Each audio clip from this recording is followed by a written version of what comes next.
Bom dia, senhoras e senhores. Aqui é Felipe Moreira, psicólogo, coach e hipnoterapeuta.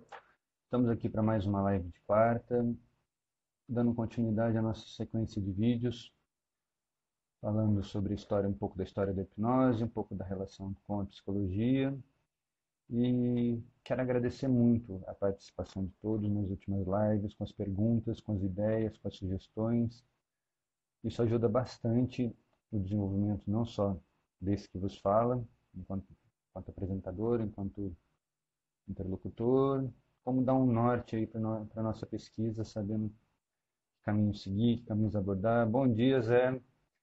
Não sei se você viu lá no grupo, né? Eu acabei não conseguindo fazer o vídeo que eu prometi, mas eu fiz um texto respondendo a sua pergunta sobre Moreno e a hipnose. Espero que você tenha conseguido ver. Qualquer dúvida que você tiver, estou aqui. E dando prosseguimento, né? Atendendo alguns pedidos, hoje eu vou falar um pouquinho sobre os mecanismos de defesa. A gente falou na, na última live sobre os medos, sobre as fobias, sobre as inseguranças, né? E como a hipnose e a psicologia, cada uma à sua maneira, tratam essas questões. E diante disso surgiram algumas perguntas, não só na hora da live, como algumas pessoas foram me mandando durante a semana, falando sobre outros mecanismos que o nosso inconsciente escolhe para lidar com imprevistos, lidar com aquelas coisas que incomodam, né? E alguns deles eu sei que a maior parte aqui já conhece, para outros as coisas são um pouco novas, né?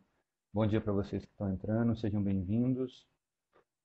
Eu vou fazer uma recapitulaçãozinha básica e eu queria que vocês me dessem um feedback com relação ao som, porque as pessoas têm se queixado um pouco do som estar um pouco baixo, né?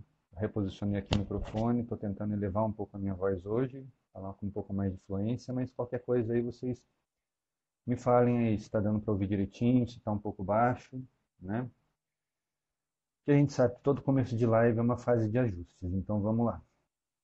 A gente falou um pouco do medo do desenvolvimento cerebral, desde o cérebro primitivo, o cérebro reptiliano, que vem lá dos nossos ancestrais, falando dos mecanismos de luta e fuga, quando a gente está diante de uma ameaça, seja ela uma ameaça real, um corpo físico, né, um predador. Som tá bom. Obrigadão, Zé. Quanto medos que a gente tem aqui dentro, inseguranças, ansiedades, receios, coisas do nosso dia a dia. Eu queria começar falando um pouco sobre uma palavrinha muito feia do nosso cotidiano. Feia não no sentido de ser um palavrão, é óbvio, mas feia porque ela é uma palavra mal compreendida. Tenho certeza aqui que todos vocês já ouviram falar de uma coisinha chamada estresse. Estresse é um grande causador nos dias de hoje de ansiedade, de angústia e até mesmo de fobias, né? Seja por evocar traumas, seja pela dinâmica do dia a dia, aquela coisa da gente já acordar pensando nas coisas que tem que fazer, você já levanta pulando da cama, você não tem tempo de dar aqueles 5 minutinhos que eu tanto falo, né? Dar aquela respirada básica, para a gente poder começar bem o nosso dia. Então é muito bom, é muito importante a gente falar um pouco sobre o estresse antes de eu entrar nos mecanismos de defesa, né? Porque o estresse está presente em quase todos eles. Estresse, de um modo geral, é uma coisa normal do nosso sistema, do nosso inconsciente. Bom dia, Espaço Orion RP, eu espero ter falado certo. Estresse é uma coisa normal aí do nosso dia a dia, né? Estresse é qualquer mudança de rotina, qualquer coisa que fuja ao habitual, qualquer coisa que coloque a gente para pensar, isso aqui não está certo, isso aqui está errado, e faça com que a gente reprograme, que nem o GPS acontece quando você muda o caminho, aparece lá reprogramando o caminho. Nosso cérebro é igualzinho.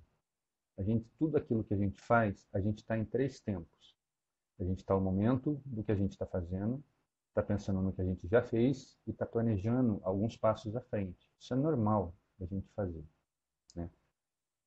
Então, para a gente estar esses passos à frente, a gente tem que ter claro alguma rotina exatamente, Zé, principalmente no trânsito, né?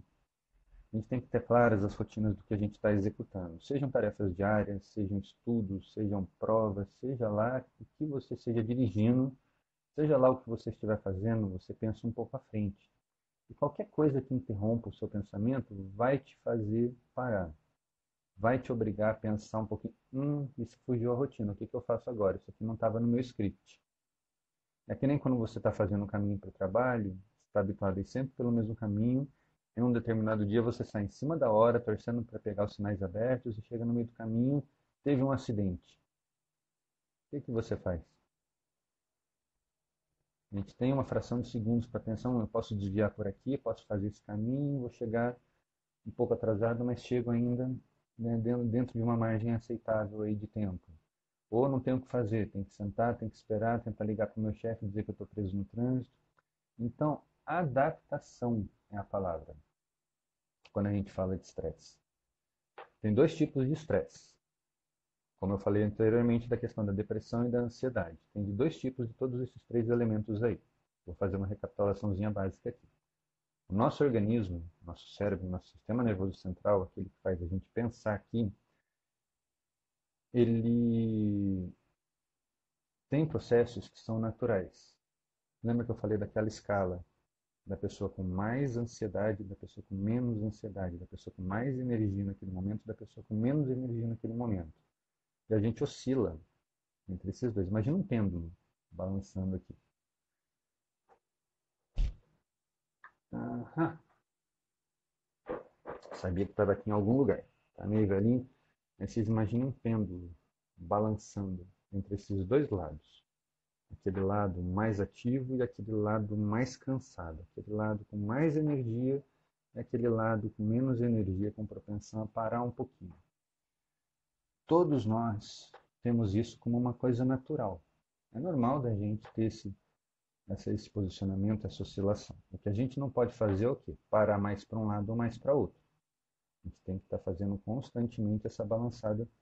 Gelatina que não me ouça dizendo isso, mas essa balançada de pêndulo é esperada, né? É normal que isso aconteça, que isso esteja acontecendo. Então, o que a gente não pode é estagnar para um lado, ou ficar sempre com muita energia, muito ativo, muito agitado, muito estressado, porque aí o corpo vai cansar. Ou com muito pouca energia, de não conseguir começar nada, não ter ânimo nem para levantar da cama. Você levantar para ir no banheiro já é uma questão, já é um suplício. Você já está fazendo para não ir na cama e daí você quer voltar a deitar. Então essas duas coisas não podem acontecer, esses dois extremos. De resto, essa oscilação é normal. Óbvio, cada um tem uma característica. Tem gente que vai mais para o lado da energia, tem gente que vai mais para o lado da baixa energia. Mas isso aqui é constante, isso tem que ser uma oscilação constante. Não só na nossa vida, mas nos nossos dias. Tem dia que a gente está melhor, tem dia que a gente está pior. E a gente tem que respeitar esse ciclo. No dia que a gente está bem, a gente pode dar 110, 120% do que a gente é capaz. No dia que a gente não está muito bem, pode parar ali nos 80, nos 70. Não tem nada de errado com isso. Então, quando a gente está vivendo os nossos dias, fazendo as nossas atividades, a gente está fazendo sempre esses planejamentos à frente. E torcendo para não ter intercorrências. Mas deixa eu contar uma coisinha para vocês. Elas sempre vão acontecer. Não tem jeito. A vida é imprevista, a vida não está de acordo com as nossas regras, né? Bem que a gente gostaria de estalar o dedo e as coisas mudarem e ficarem de acordo com aquilo que a gente quer, mas infelizmente não é assim que a banda toca. A gente está sujeito a imprevisto, a gente está sujeito aos outros, principalmente quem lida com o público, principalmente quem lida com atendimento, né? Tem dia que você chega lá na pilha, oba, hoje eu vou fazer aquela sessão matadora, aquela hipnose de primeiro, eu preparei, eu li, eu estudei todo o histórico desse paciente, eu estou pronto. Chega lá, o paciente vem desanimado, não querendo nada com nada, não consegue entrar no processo, não consegue se entregar. A gente tem que estar preparado para lidar com essas intempéries, né? Estresse é tudo aquilo que foge ao nosso controle. Estresse é a nossa capacidade de se adaptar, de nos adaptarmos ao imprevisto, às mudanças na nossa rotina, no nosso dia a dia, né? Como eu falei, lembra que tem dois tipos. Esse é o estresse normal, o estresse bom. O estresse ruim é quando a gente trava, quando a gente esbarra no imprevisto e não consegue sair dali, né? Então, a gente arruma desculpas. né? Ah, eu estou cansado, ah, o dia não está bom, ah, está chovendo, ah, o trânsito. A gente sempre vai conseguir alguma desculpa para que aquilo esteja daquele jeito, para que a gente não consiga lidar com essa transformação de momento, com aquele imprevisto. Ai, chefe, desculpa, só um minutinho, esqueci de botar o meu celular no não perturbe. Pronto, perdão. A gente não consegue lidar com aquele imprevisto, né? E então a gente fica arrumando desculpas. Cada vez que a gente fala alguma coisa, o que o nosso cérebro muito obediente vai fazer? Ele vai aprender a fazer aquilo sempre. Todas as vezes, né, que a gente tiver um imprevisto, tiver alguma coisa que não está de acordo com a gente, bom dia, Marco, não estiver de acordo com a gente, com aquilo que a gente planejou, da forma como a gente planejou, a gente vai arrumar uma desculpa, vai arrumar um pretexto, né? Isso vira um hábito, isso vira um padrão. Quando a gente fala, por exemplo, daquelas pessoas mentirosas patológicas, o normal para elas é inventar história. O normal para elas é mentir, né? Elas não fazem nem todos, vamos deixar claro, nem todos fazem por maldade. Tem os pilantras, que vivem de mentir e vivem de enganar. Isso é uma coisa. Mas o mentiroso patológico, ele não sabe fazer de outra forma, é uma compulsão. Para quem não sabe, compulsão é todo comportamento, toda atitude que está no automático. A gente faz sem perceber, que nem dirigir. Você entra no carro, pega a direção, quando você vê, você chegou. Você não ficou prestando atenção no caminho, você não prestou atenção no pedal, você não ficou atento às marchas. Você simplesmente entrou no carro, dirigiu e chegou lá. A compulsão é isso. O vício em jogo, vício em bebida, vício em drogas, vício em sexo, qualquer tipo de vício é uma forma, né, de compulsão. A pessoa muitas vezes não percebe o que está fazendo. A pessoa muitas vezes ela está no automático. A rotina dela é eu tenho que fazer. Obrigadão, Michael. Estou tentando ajustar aqui o meu microfone, já reposicionei, estou falando um pouco alto, né? Acho que algumas pessoas estão com fone de ouvido, pode ser que esteja um pouco melhor. Eu tentei sem o fone, mas eu pego muita interferência de fora. Eu vou tentar me ajustar aqui hoje, na próxima live eu vou tentar arrumar um outro microfone de mesa, de repente pode ser que capte um pouco melhor. Mas vamos lá. Então, uma pessoa, o fumante, por exemplo, muitas vezes ele está terminando um cigarro, ele nem terminou, nem chegou no filtro, ele já está acendendo o próximo. Por quê? O comportamento de acender o cigarro para ele é automático, né? Araceli, tá bom, obrigado. Vou tentar manter esse tom de voz então para estou tendo um feedback bom aqui. Então tá bom, vamos acertando. A pessoa não percebe que ela faz. Ela não sabe nem por que que ela faz. Ah, eu preciso fumar. Por que que alguém precisa fumar? Cada um tem o seu motivo. Posso até fazer uma live futuramente falando da questão do tabagismo, né? Zé falando aqui, a mentira pode ser inconsequente, uma forma de proteção? Sim, Zé. A mentira pode ser uma forma de proteção. Eu vou falar daqui a pouquinho, vou entrar nos mecanismos de defesa do ego, que é a proposta dessa live. E você vai ver, se você pensar nesse filtro aí, que a mentira pode aparecer em qualquer uma delas. Principalmente quando a gente mente para a gente mesmo. Inconsciente, exatamente. Ah, tá, você falou inconsequente, eu fui na leitura. É isso mesmo. É inconsciente. Toda compulsão é inconsciente. Vamos deixar claro isso. A pessoa que é compulsiva não sabe, não está lá pensando, ah, eu vou fazer, vou fazer, vou fazer, vou fazer. Ela não tem esse pensamento, ela não tem essa percepção. Quando ela vê, ela já está fazendo. É o alcoólatra que quando vê já está no bar enchendo a cara. É aquele cara que encontra um amigo, ah, toma uma cerveja, tá bom, só um golinho. 4 horas depois a pessoa chega em casa trançando as pernas. Ela não viu o tempo passar. Ela não chegou no bar e falou, vou beber por 4 horas. A pessoa não tem essa percepção. O vício em drogas, mesma coisa, né? Todo vício tem por trás um desejo. Eu não vou me estender um pouco aqui, vou falar um pouco por alto, tá bom? Só para complementar. Mas todo vício, toda compulsão tem por trás um desejo de suprir uma necessidade, uma carência. O cigarro, uma das teorias mais aceitas hoje em dia, que ele está muito ligado à questão da autoridade. Não autoridade civil, não autoridade social, mas autoridade pessoal, né? A pessoa que fuma, fuma por um exemplo. Ninguém via ver o cigarro, vou para experimentar esse negócio aqui, como é que acende? Não. É porque viu alguém fumando, opa, eu quero experimentar, eu quero estar no círculo daquela pessoa. Muitas vezes é um pai, um tio, o irmão mais velho, aquele amigo descolado que a gente acha super bacana, então ele fuma, eu quero ser que nem ele. E a gente inconscientemente escolhe maneiras de imitar aquela pessoa, comportamento. Então, assim, eu não sei o que ele faz da vida, não sei como é que ele é em casa, mas eu estou vendo ele, ele está fumando. Então, isso é uma coisa que eu consigo fazer para estar ali no mesmo nível dele. Então, assim, é inconsciente, entendeu? É um processo de identificação inconsciente, é uma empatia, por assim dizer, né? Você olha para a pessoa, o que eu posso replicar dessa pessoa? A maneira de vestir, mas eu não tenho uma roupa cara desse jeito, né? Um carrão bonito, mas eu não tenho um carro, eu não tenho dinheiro para ter esse carrão. Ele está fumando, isso eu consigo. Né? Pede aqui, vai no bar, compra um cigarrinho avulso, começa, e assim começa, né? Lembrando, a pessoa não tem esse pensamento do que ela está fazendo, do porquê ela está fazendo, é tudo muito automático, está aqui dentro. E com a psicologia, com a terapia, com a hipnose, a gente vai desvelando, a gente vai revelando para a pessoa o que está acontecendo. Todo esse script, esse roteiro de pensamentos e de atitudes estão levando ela àquilo, né? Então, assim, tudo aquilo que está no descontrole é uma forma, uma desculpa que a gente tem, lembrando, para lidar com o estresse da mudança, para lidar com o imprevisto, né? Eu falei lá atrás do exemplo do trânsito. Você está indo trabalhar, está em cima da hora e teve um acidente, você vai preso no trânsito. Tem gente que se desespera, a pessoa nem parou o carro, a pessoa já está pensando em desculpa para dar para o chefe para chegar atrasado, já começa a inventar aquela história, porque acordei passando mal, não sei o quê. Nem passa pela cabeça dela dizer a verdade. Chefe, eu estava na rua tal, teve um acidente muito feio, eu fiquei parado.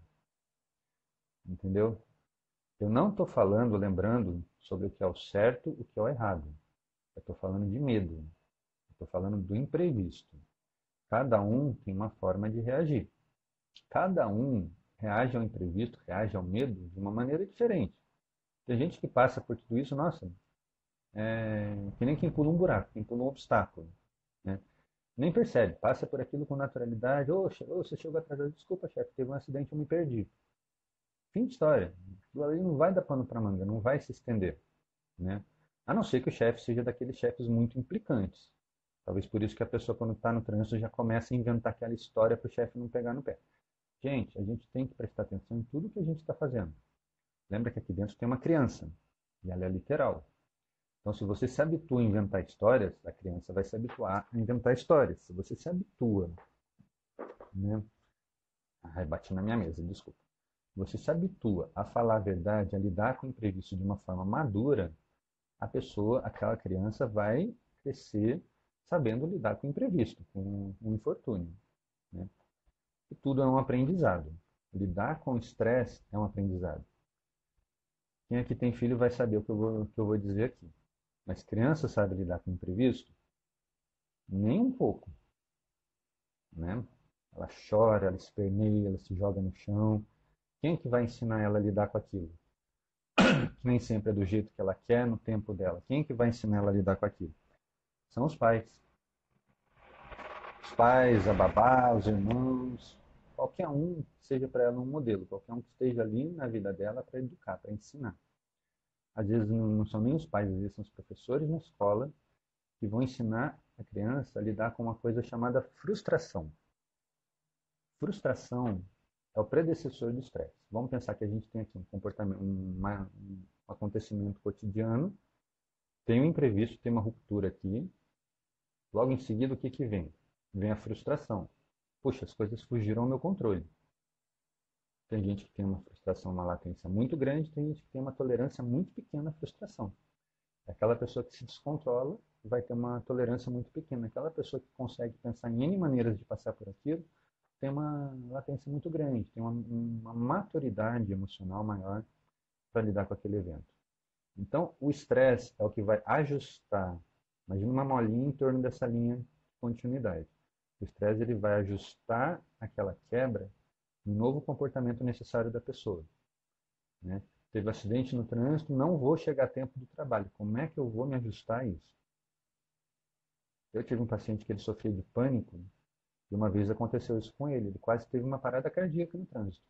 Ele começou a passar mal, passar mal, passar mal, saiu do carro, a pessoa do carro viu que ele estava passando mal, desceu para ajudar e crise de pânico.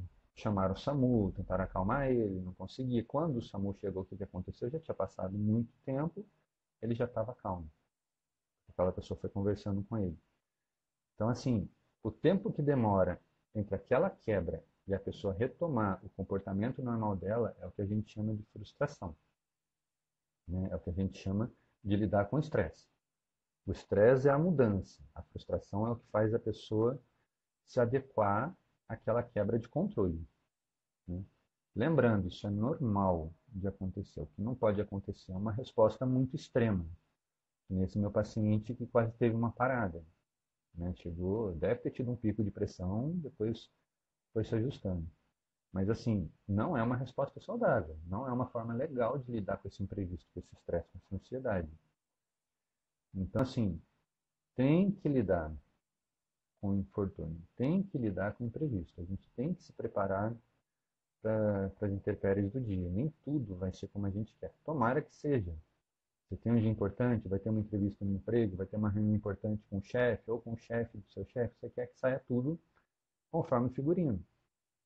Mas por mais que você se programe, por mais que você planeje, nem tudo vai ser 100% perfeito. E a gente tem que lidar e aceitar com isso, aceitar isso. Né? Então, dando seguimento aqui, eu vou falar do primeiro mecanismo de defesa do nosso inconsciente. Né? Eu talvez use a palavra ego algumas vezes, mas ego é uma ideia muito complexa. Ego é como se eu fosse resumir tudo que está aqui dentro, tudo que sou eu, a uma imagem só. Esse é o famoso ego que você vê na psicanálise, esse é o famoso ego que você vê em todo lugar. Claro, estou dando uma ideia bem simplificada de ego, para a gente poder falar um pouco aqui. Mas o ego é a mesma coisa que eu.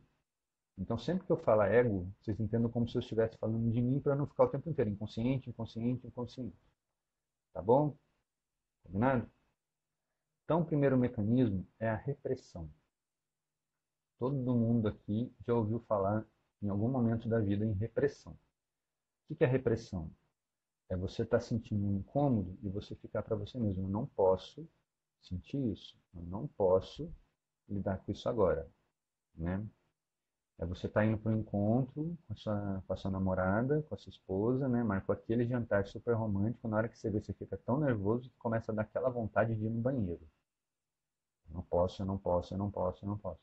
Então você começa a reprimir aquele nervoso que está te dando. Às vezes você nem quer ir no banheiro. Se você for, vai sair um, dois pininhos. Mas é o nervoso, é a angústia, a ansiedade de lidar com aquilo que te faz sentir aquilo. Então você começa a embotar, você começa a botar uma venda no olho, não, eu não estou sentindo isso. E você foca no seu momento presente. Né?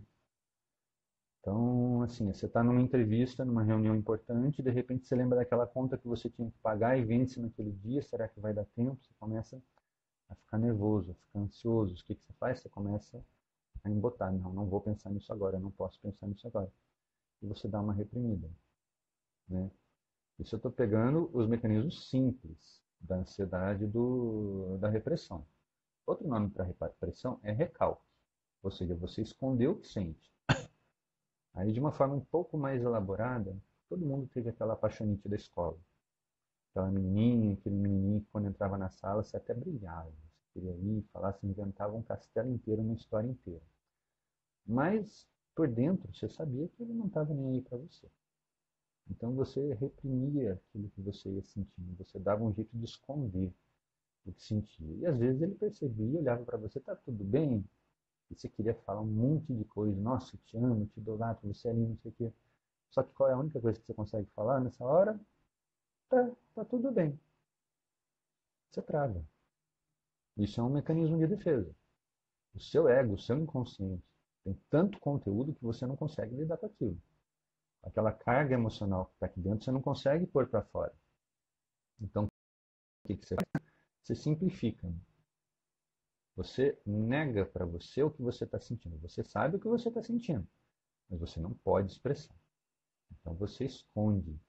né? Você reprime aquela carga, aquele sentimento. É a criança que fez coisa errada. Quem tem filho de novo vai saber como eu digo. Você chega em casa, aquela criança que é super irritada está quieta no canto dela vendo desenho. Qual a primeira coisa que você pensa? Tá quieto demais. Vou dar uma olhada em volta aqui que ele aprontou alguma coisa. E assim, você não precisa ir muito longe. Você pode olhar para ele e olhar em volta. Ele vai se entregar. A criança vai se entregar. Ela vai olhar exatamente para onde está a arte que ela fez. Não para que você veja, mas torcendo para você não ver. Né? Então a criança ali está reprimindo o medo que ela está sentindo. Ela está disfarçando. Então, assim, é um aprendizado. Quem é pai muito bravo tem filhos que fazem isso o tempo inteiro. É aquela criança que, às vezes, o pai nem sabe o que aconteceu. Ele chega em casa, uma criança já aponta para outra, foi ele. E nem sabe que chegou, nem sabe o que aconteceu. Né? Vai ver, deixou cair o quadro, quebrou uma louça, né? Chutou a bola na janela, machucou o irmão, estavam brincando, aí bateu sem querer, o irmão começou a chorar, ficou desesperado.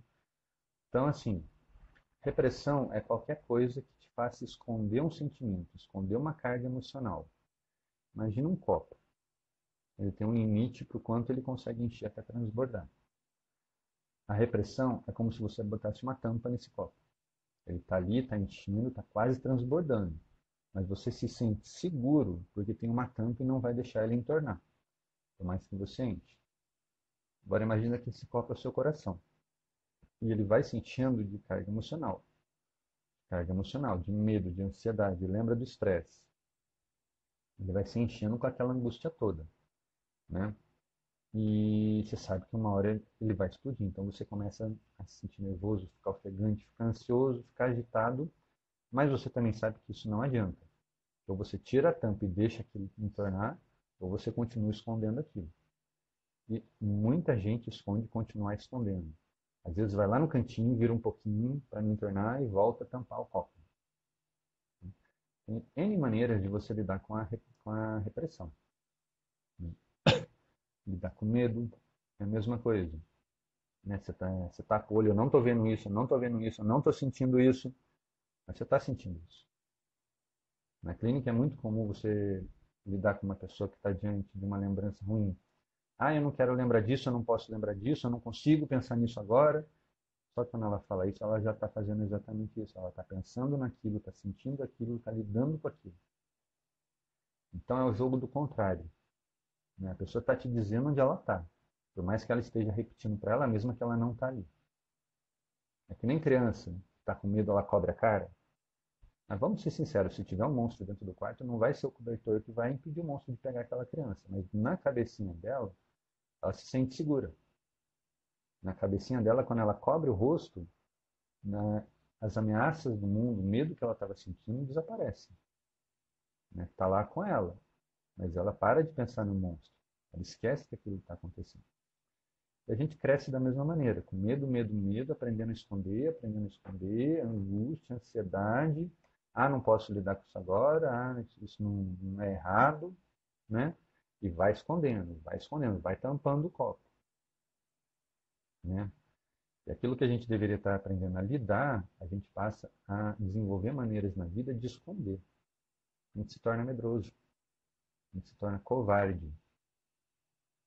Não por medo, não por fraqueza, mas porque a gente se privou de aprender a lidar com aquilo.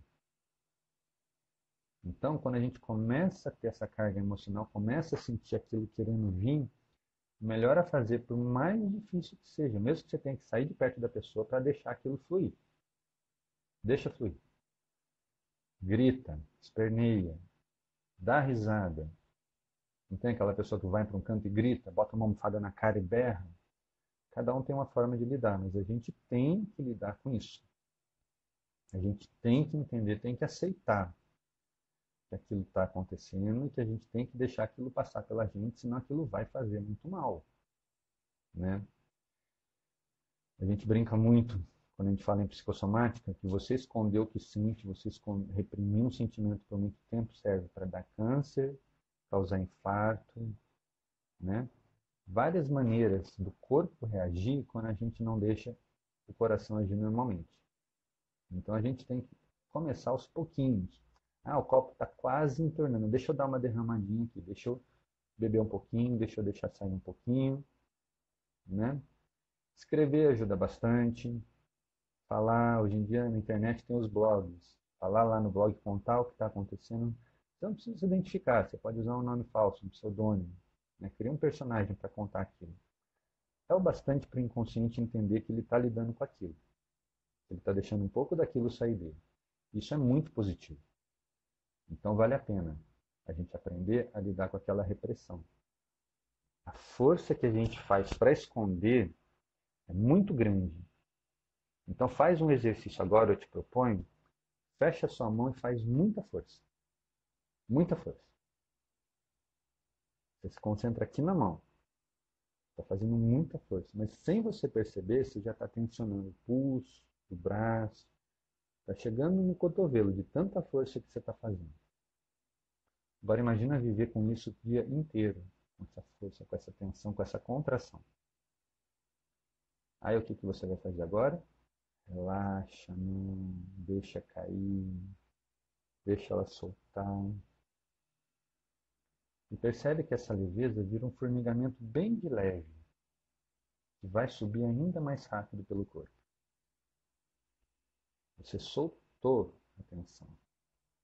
Quando você lida com a repressão, você faz exatamente isso. Você solta aquilo que estava preso e o corpo assimila com muito mais facilidade, com muito mais saúde para você. Saúde emocional, saúde racional, saúde física.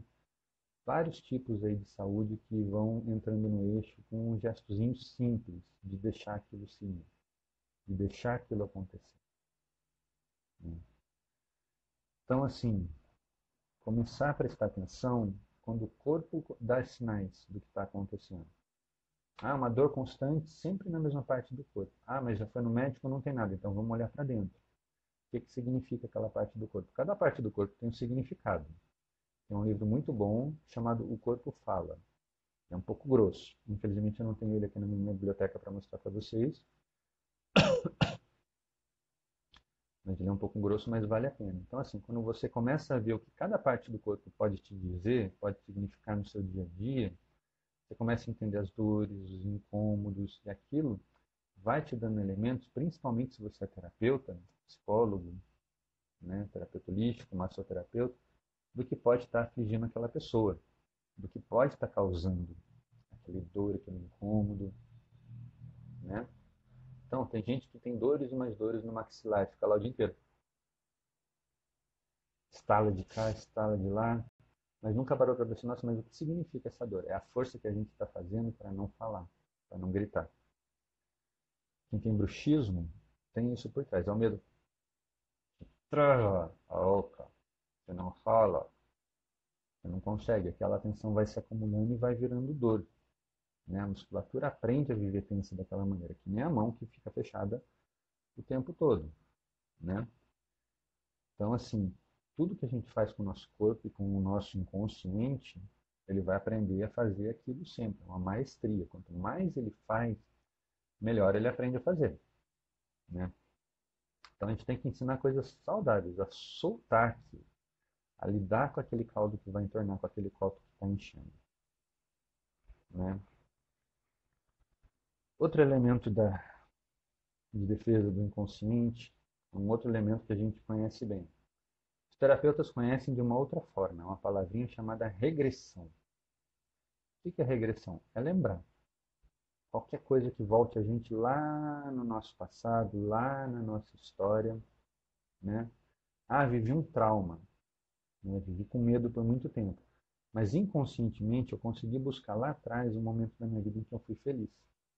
Em que eu não tinha aquele trauma, que eu não tinha aquele medo dentro de mim. Então eu me agarro naquele instante e vivo o resto da minha vida o tempo inteiro como se eu estivesse lá. Né? Em criança, é comum haver um momento de regressão quando ela ganha um irmão. Por um bom tempo, principalmente se a distância dos dois é muito grande, por muito tempo ela foi a única. Né? Ou foi ali, digamos, a caçula, o centro das atenções. Né? Então é bom ter atenção, é bom ser notado o tempo inteiro pelos pais. Né? E vem um irmãozinho, nossa, perdi o meu holofote. Aí o que que a criança começa a fazer para chamar atenção? Tudo de errado. Começa a se comportar como criança, começa a se infantilizar, começa a falar que nem neném. São mecanismos de defesa para que ela não lide com a mudança que está vindo ali. Porque a mãe já está grávida, então já tem uma transformação acontecendo, as pessoas não estão mais prestando atenção nela, estão prestando atenção na mãe e no neném que nem nasceu. Ela vai fazer de tudo para voltar a ser o centro das atenções, para voltar para o holofote. Isso é comum de acontecer. Então a criança, o que ela fez? Ela lembrou de quando ela era o centro das atenções, quando ela era um neném, né? Então, ela sabe que naquele momento da vida dela, aquilo deu certo para ela ser notada e as pessoas gostarem dela. Ela vai voltar para aquele momento. Ela inconscientemente se vê criança, se sente criança, vive que nem criança, né? Então, ela não percebe, ela não está fazendo, ela não está pensando que ela está fazendo isso de propósito. É inconsciente o processo. Uma defesa do ego dela, do eu dela, para lidar com a transformação. Vocês entenderam? Então, regressão é tudo aquilo que faz a gente voltar para um momento no passado onde uma coisa era importante para a gente. É muito comum acontecer regressão também em casos de luto. Quando a gente perde uma pessoa que era referência para a gente, inconscientemente a gente passa a viver como se aquela pessoa ainda estivesse ali, ou como se ela fosse chegar a qualquer momento. Entendeu? Isso é muito comum em casais. Tem lá a rotina, tem a vida, tem as manias, os hábitos de cada um, e de repente um deles vai embora. O outro continua vivendo como se a outra pessoa estivesse ali. Isso é uma repressão, isso é uma regressão. Porque a pessoa está vivendo lá atrás, ela não está querendo aceitar que o outro partiu. Então, o inconsciente coloca ela lá atrás, quando aquela pessoa ainda estava para chegar.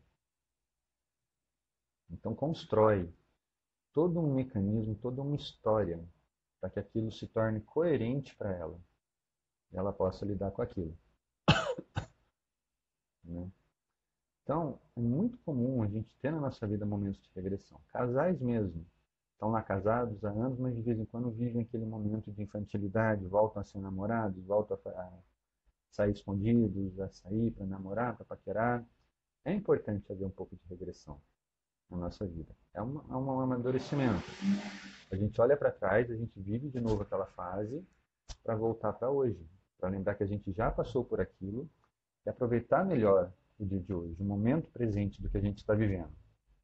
Entendeu? Então, assim, um pouco de regressão é comum. Tudo que faz a gente lembrar, fecha os olhos agora e lembra de um momento bom na sua infância, um momento alegre. Pode ser uma experiência com os pais, pode ser o dia que você foi numa sorveteria, pode ser aquele parquinho que você ia criança. Você vai ter muito claro isso para você. Você vai ser capaz de fazer essa recordação. Eu, quando era criança, tinha o Parque da Santa Terezinha lá em Taubaté. Hoje em dia aquele parque já nem existe mais. Mas se eu fecho meus olhos, eu vejo ele claramente na minha frente. Tinha um gira que parecia uma gelatina gigante, tinha um trepa-trepa extremamente perigoso, mas naquela época, eu não sei se os pais eram inconsequentes ou a gente é que era meio temerário de brincar nas coisas que hoje em dia nenhum pai deixaria o filho chegar perto. Brinquei, sobrevivi, que eu me lembro, nunca caí e me machuquei muito feio de lá. Mas a gente é capaz de fazer essa recordação e voltar lá naquela lembrança. Isso é normal, isso é regressão, isso é recordar. Ser capaz de buscar essa lembrança. Se torna problema quando a gente traz a lembrança para hoje e cola na nossa frente. A gente passa a viver aquilo com uma intensidade muito grande e prejudicial. A gente deixa de viver o momento achando que está naquele tempo. Isso é um pouco comum também de artista muito velho, que foi muito famoso, viveu muita glória e de repente está passado, já não está mais fazendo trabalhos. Ele continua vivendo na cabeça dele como se ele fosse uma pessoa famosa, como se a qualquer momento os fãs fossem abordar, um produtor fosse ligar para um novo trabalho. Então ele vive aquele glamour enraizado. Né? Eu estou dando alguns exemplos só de cada um. Quem souber mais, deixa nos comentários, vai mandando aí nas mensagens, né? Mas a criatividade é o limite. Né? Nosso cérebro é muito criativo, ele consegue pensar em várias maneiras de lidar com infortúnios, nem todos muito bons. A gente está falando de mecanismos de defesa, são proteções, mas podem vir a se tornar problemas. Né? E outro deles, o próximo agora da nossa lista, é a projeção. O que é projeção? É você projetar um problema ou em outra pessoa, ou num objeto, né?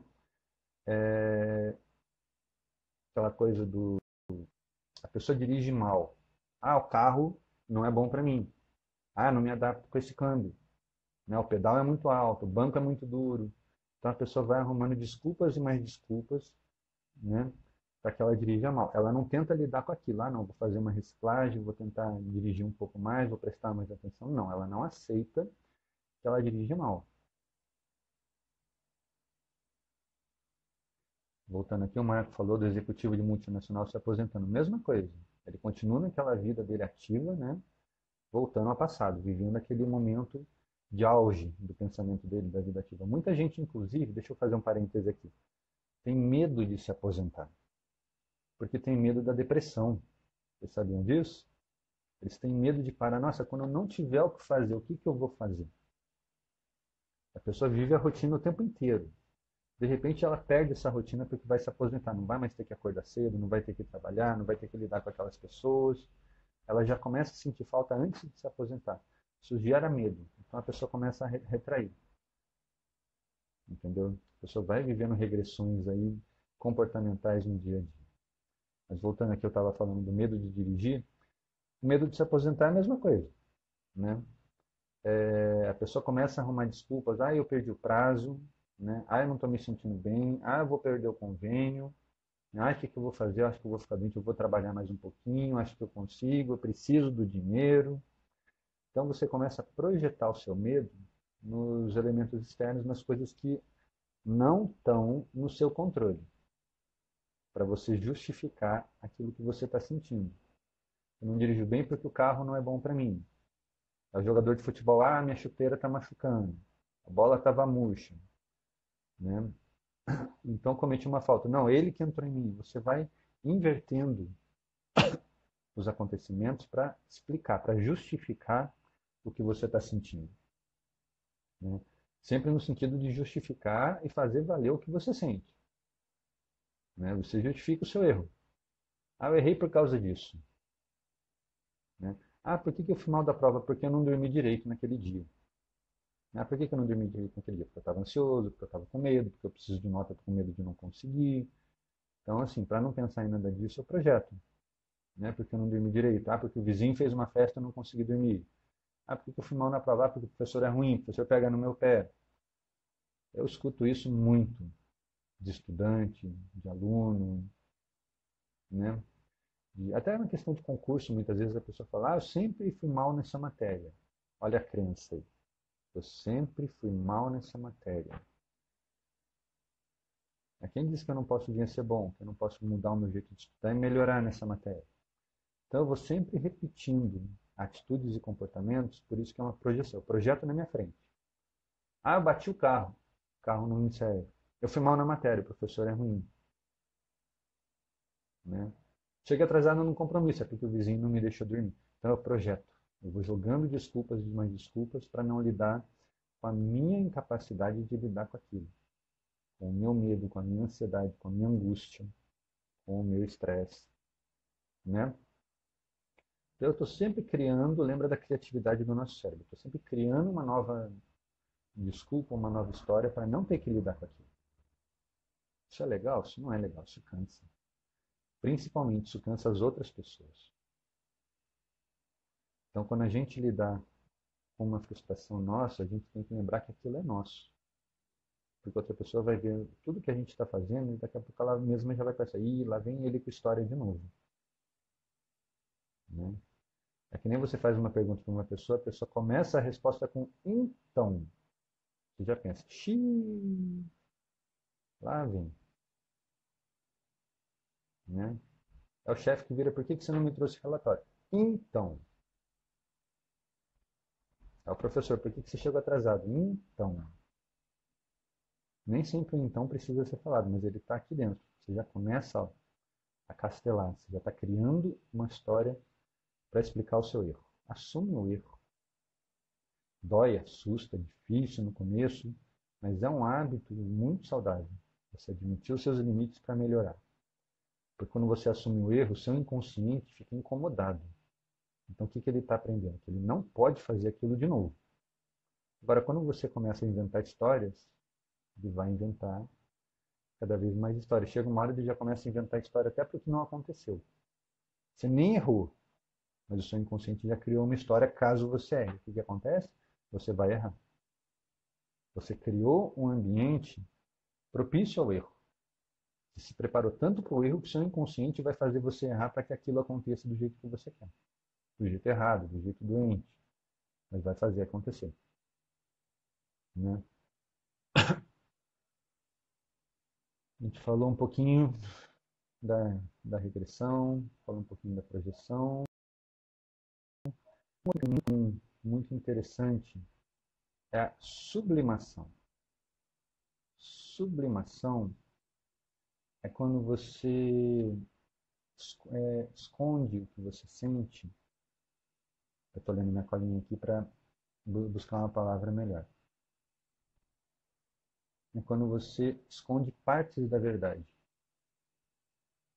Quando você não é um recalque, não é uma repressão de você esconde tudo o que você está sentindo. Eu não estou apaixonado por aquela pessoa. Eu não estou com medo de olhar no meu chefe. Não estou evitando o meu chefe. Isso você esconde tudo. A sublimação, você arruma desculpas para lidar com situações complicadas. Você lida com um colega de trabalho que é mentiroso. Ah, mas ele é um bom colega de trabalho. Eu estou devendo para ele. Marcos, supressão, suprimir, está lá atrás no mecanismo de recalque. Às vezes é uma questão de nomenclatura de palavras. Gente, eu fiz algumas pesquisas e eu juntei uma relação. Podem ser que existam mecanismos que eu não venha falar, até porque o nosso tempo é curto aqui. Pode ser mecanismos que eu utilize em uma nomenclatura, vocês de repente conheçam por outras. Deixa nos comentários, manda sua pergunta que a gente vai desenvolvendo. Mas a supressão, de suprimir, está lá atrás na repressão. Né? Agora, a sublimação é quando você desmembra a história, desmembra a verdade. Você trabalha com uma pessoa que é extremamente mau caráter, extremamente mentirosa, passa a perna nos outros, mas é seu amigo. Você não pode ficar mal com seu amigo. Então você arruma desculpas para justificar o resto. Ah, não, ele é mau caráter, mas nunca foi mau caráter comigo. Ele é mentiroso, ele nunca mentiu para mim. Que eu saiba. Ele nunca mentiu para mim, ele não faria isso. Tá com todo mundo, mas não faria comigo. Você entendeu? Você está tampando o sol com a peneira. Você sabe que o cara é mau caráter, você sabe que ele é pilantra. Então, mas por alguma razão você aceita o convívio com ele. Aceita ele perto de você. Mesmo sabendo que você está correndo um risco. Você tapa o sol com a peneira, você esconde esse risco de você mesmo. Então você sublima, você tira esse lado dele, você passa a não enxergar. Né?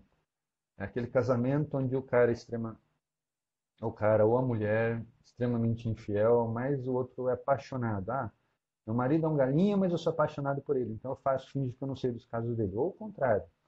A mulher é uma pervertida, mas o cara é apaixonadinho, então ele finge que não sabe das escapadas dela. É uma sublimação. Eu estou olhando para uma parte da história e estou apagando o resto. Por quê? Porque me convém que eu faça dessa maneira, que eu veja dessa maneira. Então, sempre que você desmembrar a verdade em várias partes para escolher a que você quer, você está sublimando. Né? É diferente da repressão. A repressão eu jogo tudo fora. Eu escondo tudo. Na sublimação, eu escondo partes. Entendeu? Pensa que nem Jack Stripador, que nem o Stripador. Eu pico a verdade e escolho os pedacinhos que eu quero. Você não vai esquecer disso nunca mais, eu tenho certeza. Entendeu? Então, quem aqui não teve uma experiência dessas? Né? De fingir que não está vendo uma coisa acontecer. Né? É o parente que é desonesto, mas é parente, então você não pode fazer nada. É o amigo que passa a perna nos outros, você sabe que ele está dando um golpe, mas é seu amigo, você não vai falar nada para ninguém. A gente vive o conflito pela pessoa, porque a pessoa acaba muitas vezes, ela até sabe que ela não poderia estar fazendo aquilo, mas ela vai fazer mesmo assim. E você acaba lembrando que eu estou fazendo mecanismos de defesa, não estou falando da pessoa que é mau caráter. Tá? Não estou falando numa questão, nem vou entrar nessa discussão, da questão de caráter, de conduta social, porque isso é uma outra história, né? Mas eu estou falando daquela pessoa que inconscientemente faz essas coisas. É o apaixonado pela pessoa que trai. É o amigo do outro lá que é mentiroso, mas é amigo. Ele é seu amigão do peito, mas com os outros o cara é o capeta. Não interessa, é só amigo. Então, quando você separa a verdade, você está sublimando. Tá? Você está escondendo aquilo que você não quer. Certo? Outra muito comum é a racionalização. Entendeu? É sentir medo das coisas que estão acontecendo. Você está lidando com uma situação muito improvável. Você levou um susto muito grande. Meu Deus, tem um fantasma em casa. Você começa a racionalizar. Não, não pode ser um fantasma em casa. Ah, é o vento que entrou pela janela, está balançando a roupa, aí passa na janela, na persiana, faz aqui da assovio. É isso que eu estou escutando. Eu encontro uma forma racional de explicar o que está acontecendo. Entendeu? Racionalização é sempre que você busca uma explicação para um comportamento. Pode ser um comportamento desviante, pode ser até uma coisa que você sabe que não deveria fazer, mas na sua cabeça você encontra uma explicação para aquilo. Entendeu? Eu tive por muito tempo, meu pai não gostava muito de geografia. Então eu cresci escutando, não, geografia não serve para nada. Né? Então eu, por muito tempo, eu não era bom de geografia. Hoje em dia eu adoro. Aprendi a gostar de geografia porque eu aprendi para que ela serve. Mas eu cresci escutando, a geografia a gente não vai usar. Né? Então a gente cria uma explicação. Aí você faz uma prova, você tem na aula, não vai bem. Ah, professor, mas isso eu não vou usar. Ah, para que eu quero saber os nomes do afluente do Rio Amazonas? O que isso vai acrescentar na minha vida? Por que eu quero saber como é que é o clima na Austrália? Então a gente encontra explicações para justificar aquilo. Explicações que façam com que a gente seja aceito, com que a nossa verdade seja entendida pelo outro. Né? É a pessoa que rouba bala no mercado, rouba chocolate na banca de jornal. Né? Aí você fala, por que você faz isso? Ah, porque as coisas lá são muito caras, já está implícito no preço que as pessoas vão roubar mesmo. Entendeu? Você racionaliza, você inventa uma explicação para justificar uma coisa que você está fazendo de errada. Às vezes você pode até saber que é errado, mas você dá uma explicação para isso, você acredita nessa explicação. Né? Eu não consigo dirigir bem porque o meu carro é ruim. Poxa, troca de carro, leva no mecânico, arruma o que está te incomodando. Ah, não, ele arrumou outra desculpa. A desculpa é o meu carro não é bom, o meu carro é velho. Né? Identificação. O que é identificação? É quando você se aproxima tanto de uma pessoa que você começa a perceber que você está pensando igual a ela. Você tem formas muito parecidas. Lembra quando eu falei de autoridade? Né? A autoridade faz com que a gente se identifique com aquela pessoa. Ela fala, eu acredito no que ela está falando. Nossa, ela está falando para mim, ela está falando de mim. Né? E isso é muito importante para mim. Eu gosto daquela pessoa, eu idolatro aquela pessoa, então eu preciso, meu inconsciente precisa encontrar maneiras de que seja muito parecido com ela. É um pai, é um chefe, é um ídolo, um artista, é um amigo que é muito popular, eu vou encontrando maneiras de me aproximar daquela pessoa. E a identificação é uma delas. Quem nunca ouviu o termo, nossa, eu me identifico com o discurso de tal pessoa.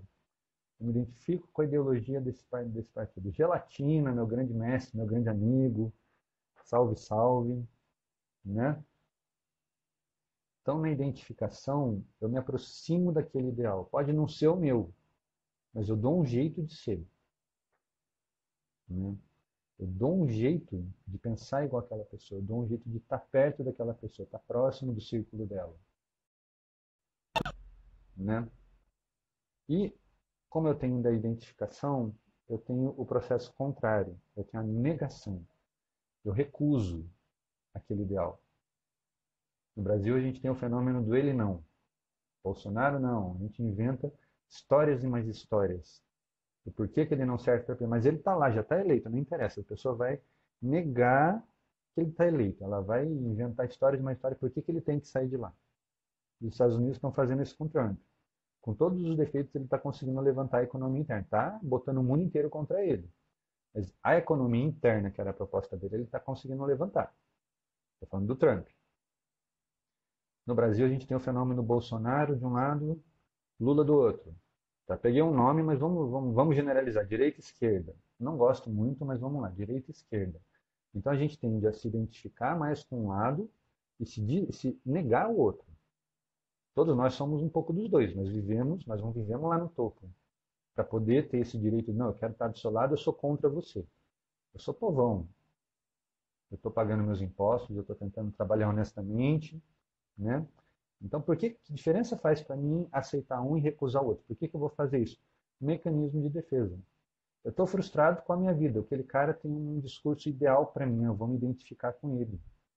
O outro cara representa, ou está representando porque o outro está me dizendo, tudo que está causando a minha insatisfação. Por que eu estou desempregado? Por que eu ganho pouco? Por que a minha vida está uma merda? Por que minha rua não tem asfalto? Ele me explica. Então eu tenho que aceitar a verdade de um e recusar a verdade do outro. Eu perco o meu senso crítico. Eu chego aqui dentro e desligo a chavinha.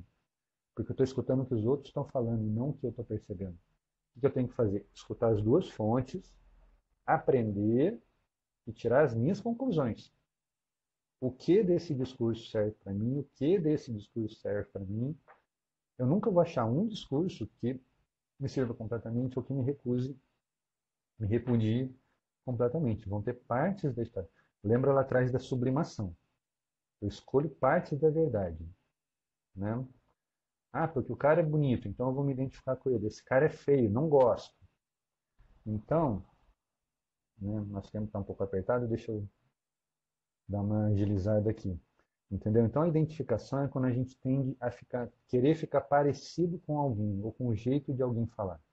Você lê um livro, gostou daquele herói, nossa, eu vou fazer que nem ele, vou me identificar com ele. Né? Então você não gostou de um vilão, e você conhece alguém que é muito parecido, eu vou recusar esse cara na minha vida, eu não vou mais aceitar ele na minha vida.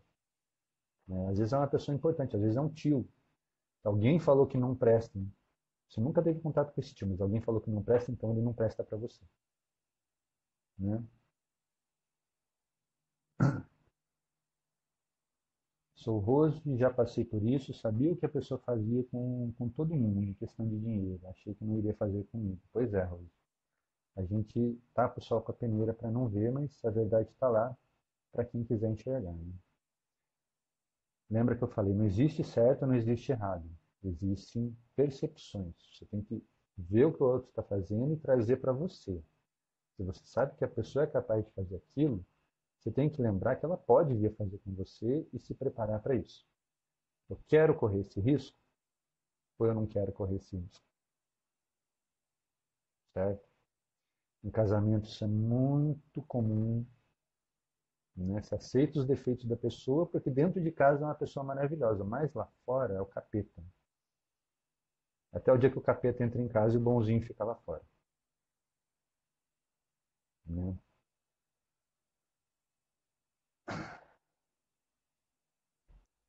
Gelatina perguntando, professor, mas isso não pode ser positivo na medida que também desenha a nossa personalidade? Isso é positivo, já. O que eu falei de direita e esquerda, eu não estou separando. Eu estou pegando uma terminologia que eu falei, eu não gosto, é da mídia. Né? Tudo que está na sociedade está na gente. Eu sou rico e eu sou pobre. Eu estou empregado e eu estou desempregado. A minha rua tem asfalto, a minha rua não tem asfalto. Então a gente tem que pegar o que interessa. A gente vai montar a nossa personalidade como um quebra-cabeça. Né? É diferente da sublimação. Na sublimação, eu nego partes da verdade. Na personalidade, eu construo pegando um pouquinho daqui, um pouquinho dali, um pouco da direita serve para mim, um pouco da esquerda serve para mim. Se você ouvir um discurso nazista, esquecer toda a história que aconteceu depois, você vai ver que é uma grande verdade. É uma loucura, mas é o pensamento da época. É um cara que fez um discurso para um povo miserável que estava se recuperando de uma guerra de nível mundial, com o mundo inteiro contra, e de repente ele virou e falou: sua vida está uma merda? É por causa dele. Você está miserável? É por causa dele.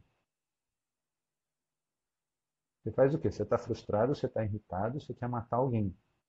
Você vai aceitar a desculpa. Ah, não, então ele é o culpado. Prende ele. Taca na fogueira. Eu estou pegando um contexto histórico. Não estou falando do nosso momento de hoje.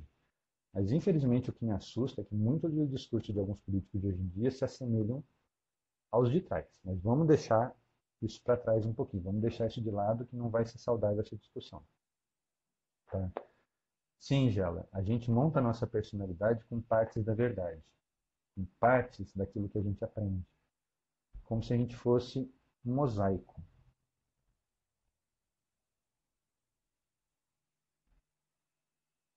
Entendeu? Rodrigo, bem-vindo. Gelatina é um grande amigo, um professor meu que eu tenho aqui, ó. Então, aprenda com esse cara aí. Mas entendeu? A gente vai aprendendo tudo isso que eu falei dos mecanismos de defesa, negação, a identificação, a racionalização, a sublimação. A sublimação a gente faz o tempo inteiro e não percebe. E em casa? Presta atenção na família. No círculo de amigos, aquele amigo que você encontra um defeitinho, mas você nega porque é seu amigo. É um dos mais comuns que tem. A sublimação, a projeção a gente faz o tempo inteiro. Vocês nunca mais vão esquecer isso com a história do carro. Ah, eu bati o carro. Ah, o freio estava ruim, a pista estava molhada. Nunca vai ser porque eu não prestei atenção. Sempre vai ter uma desculpa. Então, tomem cuidado. Regressão, quem tem filho vai saber o que eu estou falando. E recalque. Hoje em dia as músicas até falam dos recalcados, né? Daqueles que não aceitam a verdade. Mas a verdade deles. A verdade é uma questão de ponto de vista. Coração, cada um tem o seu. Eu tenho uma identificação ideológica, que é minha. Seja religiosa, seja social, seja política. Eu já estudei muita coisa, eu já li muita coisa, eu peguei partes daquilo e estou montando constantemente esse quebra-cabeça aqui. E ele vai estar constantemente em processo de evolução e transformação. Eu espero que isso demore muito para parar, porque o dia que parar, provavelmente eu vou morrer porque eu não vou ter mais nada para aprender nessa vida. E eu gosto de aprender. Então, vocês me ensinam muito, vocês me ajudam muito com as ideias, com as perguntas. Essa live foi montada para vocês, né, falando um pouco dos mecanismos de defesa do nosso dia a dia. E acabei não falando muito da hipnose, de como ela pode ajudar. Então, faço minha culpa, né? Essa vai ser a primeira live, eu vou fazer uma live de continuação dela na próxima semana. Aí eu só vou falar da hipnose entrando nesse contexto. Como a hipnose vai pegar essa linha aqui e vai desembaraçar. Lembra do estresse? Teve a ruptura, o estresse virou aquele emaranhado de coisas. Eu vou falar como a hipnose vai desenrolar isso aqui para que a gente volte mais fácil ao campo da saúde. Na hipnose ou qualquer forma de terapia. O foco aqui é a hipnose e psicologia. Eu vou falar um pouquinho da hipnose, os psicólogos que me desculpem, porque eu sei que nem todos falam a favor da hipnose. E, infelizmente, parece que eles esqueceram de onde surgiu a psicologia. Mas a hipnose vai ajudar em cada um desses mecanismos aqui. Então eu convido vocês desde já a na próxima quarta-feira acompanhar essa live. Eu vou retomar um pouco desses mecanismos de defesa. Quem achar que eu não falei de algum que é importante, manda mensagem para mim. Essa live vai entrar no YouTube lá, deixa a mensagem lá, eu vou dar continuidade. E na quarta-feira que vem, eu vou falar só sobre o processo terapêutico em cima desses mecanismos. Basicamente a essência da psicoterapia. Então eu convido vocês, agradeço desde já aqueles que estiveram aqui, aqueles que participaram com perguntas, aqueles que deram suas ideias, falaram de si mesmos, né? Convido a acompanhar o meu canal, felipemoreira.psi, de psicólogo. Estou sempre postando textos, coisas falando de psicologia, de psicanálise, de hipnose no dia a dia. Estou sempre ensinando pequenos exercícios. Então, sejam bem-vindos a esse mundo da hipnoterapia. Eu espero vocês na quarta-feira. Gente, meu muito obrigado mais uma vez a todos. Gelatina, fiquei muito feliz de você ter aparecido, meu amigo. Isso aqui é culpa sua. Você abriu essa caixinha de Pandora, meu amigo. Você está fazendo uma pessoa muito feliz. E a estrada é longa, isso aqui vai longe. Vocês têm que agradecer esse cara aí, ó, Palhaço Gelatina, que me encorajou, me fez perder o medo, me fez perder a timidez e me fez arriscar os primeiros vídeos. E hoje a gente tem essa live semanal. Então, minha gratidão de coração, meu amigo, meu irmão, e a todos que estiveram aqui. Zé, Dá uma olhada no grupo lá, o texto que eu te falei, falando de Moreno. Se tiver ficado alguma dúvida, você me manda uma mensagem. Vou responder com muito prazer. Gente, fiquem com Deus. Boa semana para vocês. Lembrem-se, 5 minutinhos de respiração. Fui.